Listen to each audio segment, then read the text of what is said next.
It was supposed to be the perfect weekend. My wife and I had just arrived at our peaceful lake cabin, looking forward to a few quiet days away from the chaos of the city. She was barely done unlocking the door and carrying in the first box when a voice snapped from across the driveway. "You can't unload here without permission." We turned to see her Karen, short haircut, HOA badge swinging from her lanyard, and a scowl that could curdle milk. She stormed over like she owned the whole lake, shouting about rules, violations, and something about disturbing the peace. I tried to stay calm, but before we could even explain that we owned the place, she pulled out her phone and called the cops. Said we were suspicious trespassers. My wife stood frozen on the porch steps, holding a box of old photo albums. I could feel the tension in the air as neighbors peeked from their windows. I wanted to laugh, but it wasn't funny, not yet. The sheriff's SUV rolled in minutes later. Karen ran to the driver's side window, grinning like she'd just saved the neighborhood. But then something changed. The window rolled down, and the officer leaned out with one word: Commander. That was all it took. Karen's face turned white. Her voice caught in her throat. She had no idea who she had just messed with, and what was coming next would flip the whole situation on its head. Karen's mouth opened, but no words came out. The officer stepped out of the SUV, broad-shouldered, calm, and clearly someone who'd seen more action than a quiet lake community like this usually offered. He looked at me, then at my wife, and gave a small nod before turning back to Karen. "Ma'am, is there a problem here?" he asked, his tone cool and steady. Karen stammered, pointing at us. "They're not supposed to be here. I don't recognize them. They didn't check in with the HOA.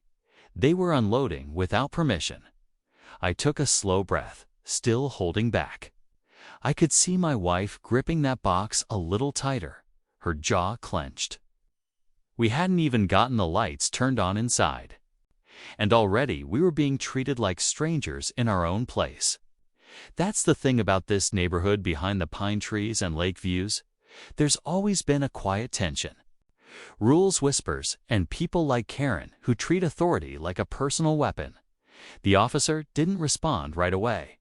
Instead, he glanced back at the SUV, then looked straight at Karen. "This property, how well do you know the owners?" She blinked, confused. "Well, I thought it was vacant." Someone said. She paused, suddenly unsure. He looked back at me and said, "Commander, do you want me to handle this, or would you prefer to speak first?" Karen's head snapped toward me so fast I thought she might fall over. She was beginning to understand, but not everything. Not yet.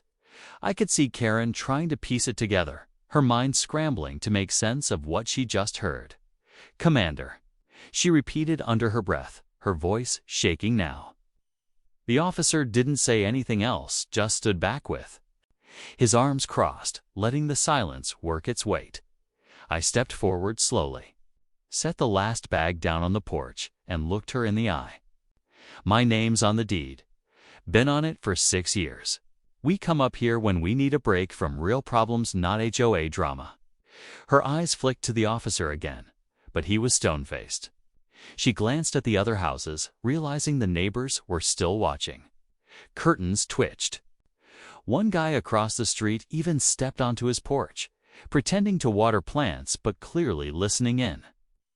That's how it always is, here quiet until it's not. And Karen. She thrives on that attention. But this time, she wasn't in control. Inside the cabin, my wife had finally set the box down and was peeking through the screen door, watching it all unfold. I could tell she was still rattled. This was supposed to be her weekend to relax. She hadn't even changed out of her work clothes yet. And now, instead of peace, we were in the middle of a neighborhood power play. Then came the twist. I didn't expect. Karen pulled out a small notebook. "There have been other complaints," she muttered, "about this cabin.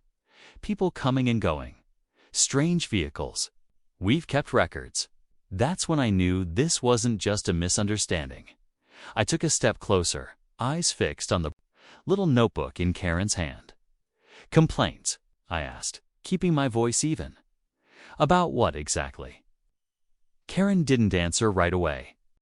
She flipped through a few pages, fingers trembling just slightly. Strange men, unmarked trucks, people showing up late at night and leaving early in the morning. Some residents said they heard loud conversations. One even mentioned code words. Her voice dropped at the end like she thought she was uncovering a secret mission. Behind me, my wife stepped out onto the porch, arms crossed, watching everything unfold. The officer remained silent, standing like a statue, but his eyes didn't miss a thing. I could tell he was waiting, letting Karen dig her own hole. Karen kept flipping pages. "And now you show up after months of silence, no notice, no communication. With the HOA, you can't expect us not to be concerned." I gave a slow nod. "You ever consider just knocking and asking, instead of building a case from across the street?" Before she could answer, a deep rumble echoed up the dirt road. Everyone turned. A matte black SUV came into view, crawling slowly around the bend, tires crunching the gravel. The windows were tinted. It pulled into our driveway and stopped behind the sheriff's vehicle. Karen froze again. The back door of the SUV opened and out stepped a man in a dark suit with a badge clipped to his belt. He glanced at me, then turned to the officer. "Commander, we need to talk, now." Karen stepped back like she'd seen a ghost. The man in the suit didn't wait for introductions. He walked straight past her, eyes locked on mine. "We've got movement. The safe house was compromised. Your cabin might not be secure anymore." His voice was low but firm, the kind that doesn't ask for permission. The sheriff gave a quick nod and started scanning the tree line instinctively. Karen's mouth opened, but nothing came out. I turned slightly toward her. "Still think this is about trash cans and property lines?" She looked pale now, clutching her little notebook like it could protect her from whatever was coming next. Her whole HOA routine had just slammed into a world she didn't understand. And I wasn't about to start explaining it to her. My wife stepped down from the porch, her face hardening. "How bad is it?" she asked the man in the suit. "We think they tracked you after the Denver debrief. They've been watching for weeks, maybe longer." He handed me a flash drive, then looked toward the trees again. "We don't have long." The officer, still calm, leaned into his radio and muttered something I couldn't quite hear. Karen was frozen, wide-eyed, as if the trees themselves might come alive. The peaceful lake cabin, not so peaceful anymore. Whatever Karen thought she knew about this neighborhood, about us, was unraveling fast. And in that moment, with the wind picking up and shadows stretching across the driveway, we all felt it. Something was coming. Before I could ask another question, the man in the suit pulled out a phone and showed me a live drone feed thermal imaging over our cabin. "They're already close," he said. "We've got 2 heat signatures moving just beyond the ridge." The sheriff snapped into motion, pulling his sidearm and motioning to my wife to get behind cover. I turned to Karen, who stood frozen. Like a lawn statue, her notebook now at her feet. "You need to go inside now," I said, not unkindly but firmly. She finally moved, stumbling up the steps and into the cabin without a word. For once, no argument, then everything happened fast. 2 figures darted from the trees, dressed in black masks on, clearly not hikers. The officer shouted a command, backed instantly by the suited man drawing his weapon. The figures paused, for a split second too long. That was all it took. The sheriff and agent moved in with precision, pinning them down near the tool shed in under 30 seconds. No shots fired. Clean, silent, controlled. Karen peeked through the window, just in time to see the suspects handcuffed and dragged to the SUVs. Her face was white as chalk. "You said you had complaints, right?" I called out to her, "Make sure you write this one down." But just as things started to settle, the agent pulled me aside. "By the way," he said quietly, "that drone feed, it picked up a third heat signature. Inside the cabin, that's when the lights flickered. The lights flickered again, then went out completely." My wife and I exchanged a glance, both of us silently counting every creak inside the cabin.